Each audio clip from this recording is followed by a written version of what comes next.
Kita sekarang masuk ke bagian ketiga. Udah pada nonton kan bagian pertama dan bagian kedua?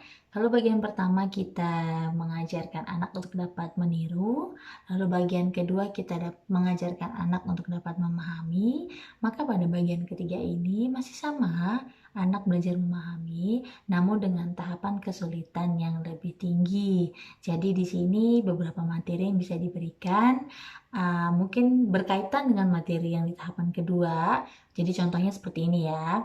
Pada bagian kedua kan kita mengenalkan lingkungan kepada anak-anak. Misalnya pegang atau tunjuk kamar mandi, dia menunjuk kamar mandi atau dia mengambil gambar kamar mandi, atau kita bisa instruksikan benda, misalnya ada gambar buku, ada gambar piring, lalu kita suruh ambil piring, pegang buku. Itu kan yang pada bagian kedua. Nah, pada bagian ketiga ini, kita memberikan petunjuk dan anak menjawab dengan cara mengambil atau memegang.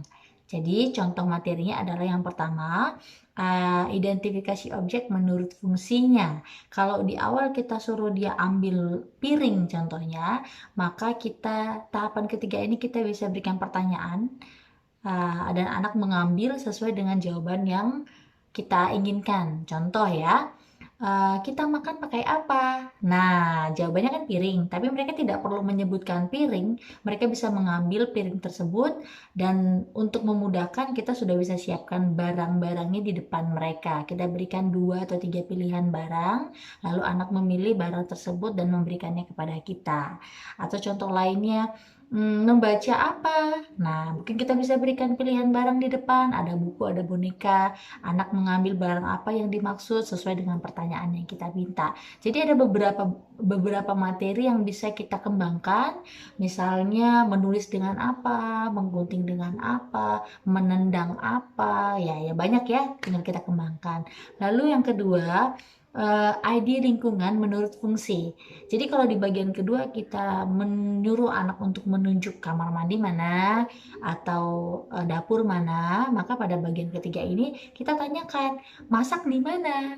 Jadi anak menjawab dapur tapi tidak perlu mengeluarkan suara, anak menunjuk gambarnya atau anak datang ke arah dapur untuk memberitahu bahwa masak itu di dapur. Jadi kita bisa tanyakan mandi di mana, masak di mana, tidur di mana, seperti itu ya.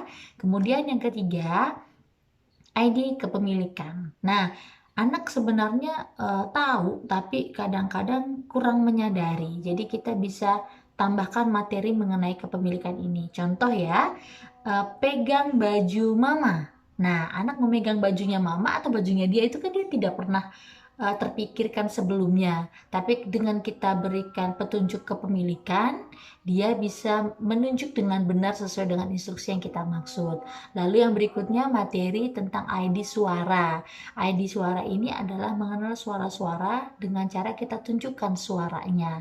Misalnya suara tin tin tin tin. Suara apa itu ya? Jadi dia mengambil gambar mobil, kemudian kita tunjukkan lagi suara yang mungkin kita bisa tampilkan di HP atau kita bisa perdengarkan di TV atau bisa kita suarakan langsung secara manual dan anak bisa mengambil gambar atau menunjuk benda yang kita maksud. Bisa kita pakai suara hewan, suara benda, atau suara apapun.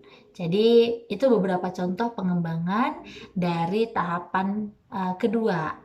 Kita coba di rumah ya. Kalau udah pada bisa, nanti kita masuk lagi ke bagian keempatnya. Oke, bye.